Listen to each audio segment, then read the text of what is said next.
Hello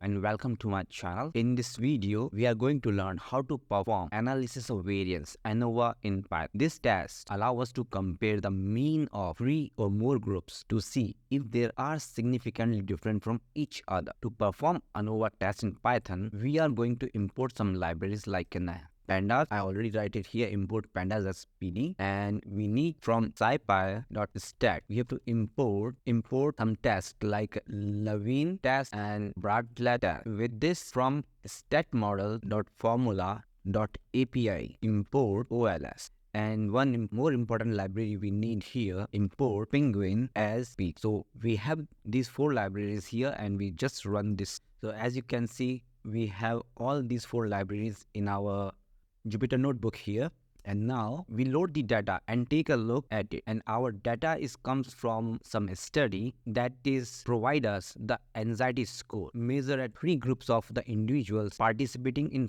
physical exercise at different levels. Like group 1 is in a basal group, group 2 is a moderate group, group 3 is in a high group, and there are different time points of taking the readings of those exercise. So here we are going to load our data, and data exists in our CSV file, and we use here pandas function pd.read underscore CSV open bracket double quotes, and we write our CSV file. So I can show you here. I have my CSV file here. So I'm reading from my directory. So you can find this data file on my GitHub page. I will provide the link in the description of this video. So we have this data file here. We just click here to see. Yes, we can read the data easily here, and our data is really nicely formatted. So we making a vector for this data here. We just write data anxiety equals our, and we can see this data by running our vector. So it will show us the data again. So now here is the important thing. After that, we need only our group observation and read columns from this data. We don't need this unnamed column like in a serial number, IDs. So we subset our data in a subset group using a pandas function here. So we just write here first our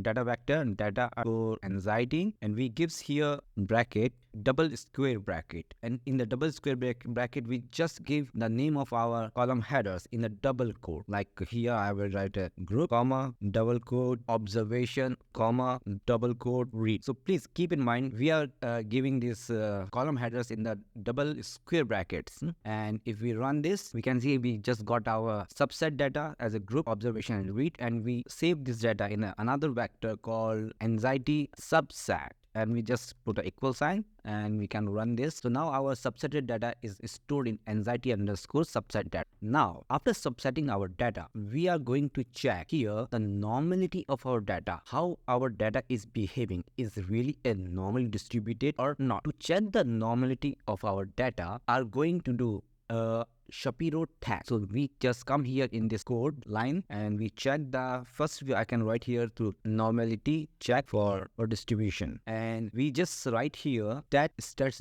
Shapiro and open parenthesis. Here we give our data from data underscore anxiety, and from this we have our column, and on which column we want to reply the data is on the numeric data. Numeric data exists in our reads column. So in a double quote we write here reads, and what we want from the Shapiro test we have to give here. So we just come in the start of this test and we write here we need a statistic stats and p underscore value from this function, and we want print the result of Shapiro test in the good form. So how we'll do? So we say print what in print. So we say static. So don't forget to put the colon sign here, statistic comma as statistic, and we want to also print the p value. We just write here the same, and in the double quotes p underscore value colon sign comes out of the double quotes, put bracket comma space p value, and we just run this code of chunk. As you can see, we got some error here because I didn't assign the SciPy as a stats. So we go back up in our library here and we just write here. So we write here from scipy import stats and we just run this code again here and we go down back to our Shapiro test and we run this code again here and we have our statistic and p-value both here. So as you can see, our statistics saying is a 0.98 and the p-value is greater than 0.05 is a 0.23, which is higher than the p-value if we say it's an alpha value is 0.05. So it denotes that our data is normally distributed. So now we know our data is normally distributed and we check whether is our data have an equal variance or not. So for this, we going to do here a Levine test. First, we extract unique levels of observation. Why? Because in our data, we can see we have 3 different groups, group 1, group 2, group 3. And based off time 1, time 2 and time 3. So we need a 3 different group of a label. So we have to separate our data. So first we can check the levels of observation. So we comes to our data underscore anxiety and we gives here data on observation. We can simply click here like this and we can store this data again, observation underscore level, and we just like this and we copy this from here like a control C or command C and we just put here and run this code of chunk and we can see our data is clearly showing us we have T1, T2, T3 different levels. And if we comes here, we need a unique also. We make a dot here and just write a unique and gives the parenthesis. And if we run the code of chunk again, it gives its array type T1, T2, T3 and data type is object. So we get to know our data have 3 different levels in the observation. So now we insert here the code and we are going to check equal variance for our data, whether it's have an equal variance or not using a Levine test. So we just write here from scipy.stat import Levine test that we already have up, but we write again here. So we have our Levine test here and now we are going to make our data. And how we are going to make our data? We have our data called data underscore anxiety and we gives here the bracket.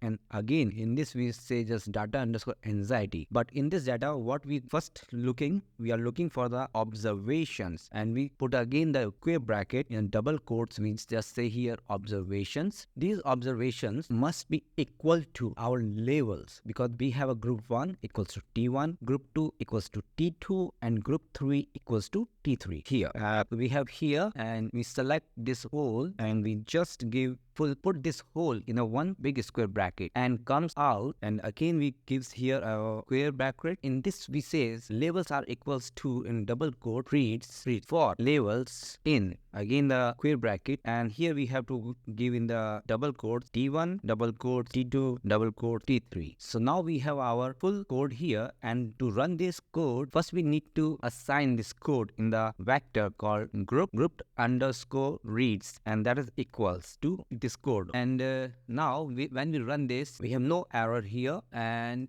we can see by running a group underscore reads how is our data is grouped. So we run here, so we can see it's showing us 0, 3, 6, 9 for one level and like this. Now when our data is grouped for a particular level, we can see like a 3, 6, 9, 12 isn't it like a T3 point, it is showing us completely. At this point, after grouping our data, we perform the Levine test on it. How to we're gonna to perform Levine test here, and we just write here LEV Levine, and in the bracket we write group underscore read. But so here we just write group underscore reads, and if we run this, it will run, but it gives an error because our data in the group reads is in the list. So we need to unpack our data. For this we gives here very simple star sign, and if we run this code, it's giving us the output of our Levine test. This is not very clear, so we need our statistics and p-value in a good way. So we just write here statistic comma p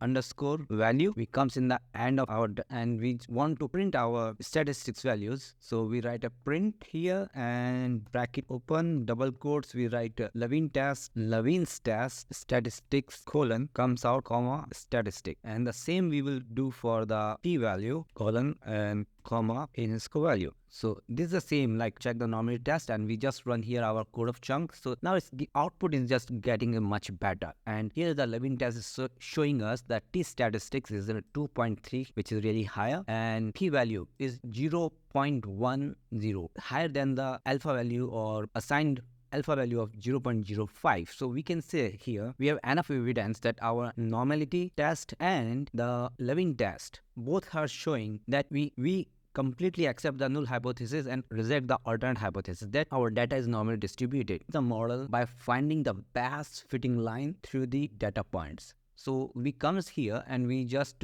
making a model, and we just write an equal sign here, and we are already imported the model from the stat model library. So we just write here OLS open bracket, in the double quotes we write here reads, and a very special sign called tilde we give here, and we compare this with the observation, and we comes out, we put on a comma sign here, and we assign our data, and data equals to anxiety underscore subset. This is our data. So we just run this code, and we see our code is run very properly. We have a model, but we need to fit this model. So we comes in the end here, we use a dot, give fit, and close the parenthesis and run again. So our model is completely fit to the observation points. And after that, the next what we'll do, next we comes write one more code, and we from the stat model library we say sm stat sm dot stats dot stats dot Anova underscore lm, and we say here mod comma type equals to, because our data is from normally distributed, so we say it should be like a, and we comes in the front of this data here, and we just save this data as AOV underscore table with equal sign, and we run this code, and again it's giving us error. It's saying the name SM is not defined. Let's check. So we go back to our library here, import that models.api as sm, because we need to assign this library also. So we just run this code of chunk here. It run properly in a few seconds, and we go back to our Anova table test, and as we run here, and we can see now our code for Anova table for a linear model is run very properly, and we can print this Anova underscore table data result, how this model fit with the read and observation. So we just write here print open bracket, and we say AOV underscore table, and we just click the code, and we can see here we have a degree of freedom, sum square, mean square, f value, and p value. So we can see here clearly that some of the group is really have a significant difference between the groups. So here the p value is, we are getting a 0.00004, or we can say 4.4 into 10 to the power minus 5. So but this is not showing us which group have a significant difference. To know about the significant group, we must do a Tucky HSD test. So how we do a Tucky HSD test in Python? So we just write here pairwise Tucky HSD test. This we have to perform. And to perform this test, we already have our stat model library. So we import this test from the stat model library. We write here sm.stats.multicom.pairwise Tucky HSD. So when you go in the stat model library, you can find this test, and it's very simple there. So we just put here, we just give our data underscore anxiety, open the bracket, in the bracket we say reads, because we want to check numerical value here, and between comes out here, and put again data underscore anxiety, and open the bracket, gives factorial value observation. And I think we have here, we are going really good, but we need to save this result as Tucky underscore result, and equal signs we give here. So and we run this code here, and we can see it's run within very fast in like a 1.1 second, and there's no errors. But we have to see what is the output here. So we just write here print bracket Tucky result, and we just run the code, and it gives us a very nice output as a multiple comparison of mean Tucky HSD. And here we can see we have a group 1, 2, and here is showing us a comparison between the T1, T2 time point, T1, T3 time point, T2 and T3 time point, with the mean difference between the groups, which is really a less than 1, and the P adjusted value is showing a 0.09, which is slightly higher than our 0.05. It's 0.0 and it's 0.03. In the end, we can see here about the hypothesis. So it's saying this is not rejecting the null hypothesis because it's higher than this. So there is no difference between the group. But other two are true, means they have a really significant difference between the groups. So alternative hypothesis is true, or they are clearly rejecting the null hypothesis is true. So this is the way of doing a Anova test in Python using different libraries like a SciPy, stat models with the combinations. And this is a little like a step-by-step process. We can do this Anova in a few steps, like a 2-3 steps using a library called Penguin. Here I'm going to demonstrate you how to do a literally really fast Anova test using the library Penguin in just few lines of code. So here we import Penguin as PG and we run this code here. You can see it's run nicely, and we just give here make an Anova model AOV, and because our library is PG Penguin, we import it as PG, and we are going to use the function of this library. It have a really good function, so we just write Anova and we open the bracket here and we just say data underscore we give us our data which we have data underscore anxiety and put comma dv equals reads comma and between we have to comparison. So here we give observation comma and detail, because we need a full detail of the, like in a table view, detail equals to true, and we run this line of code. We have no error, or it's run really nicely, and we want to print the output of this. So we just say print bracket AOV, and we just say here AOV, and it's giving us really nice output in the table format where we have a source, SS, degree of freedom, mean, F value, and P value, and corrected P value. So as we can see here, we have really, it's showing us a P value 0.004, which also observed when we are using the stat model library. So now here we can see we have a clear difference between the groups. So now here we can do a pairwise Tucky test. So we are going to use assigning a vector PT, and here we going to use PG as our Penguin library which we assign, and pairwise underscore Tucky test. It's very simple, and we just open the parenthesis. We say dv equals to, in a double quotes, reads comma, and between equals to the same as the observation, and here we have to assign our data. They were up as the detail, but here is the data equals to data underscore anxiety. We run this code here from this library which we assign, and we have no error. It's run very nicely, and we just want to print PT because we assign this as a PT, and this code will give us really a nice output. And we can see here again is comparing the different groups T1 T2 T1 T3 T2 T3, and P value is here P Tucky is clearly showing that group T1 versus T3 and T2 versus T3 have significantly difference, or they are completely rejecting the null hypothesis and accepting the alternative hypothesis. I hope you found this video helpful in understanding how to conduct and interpret in Python, and stay tuned for the more insightful tutorials on statistical analysis and data visualization. Don't forget to like, share, and subscribe for more content on the data analysis and the programming tutorial in Python. Thank you for your attention.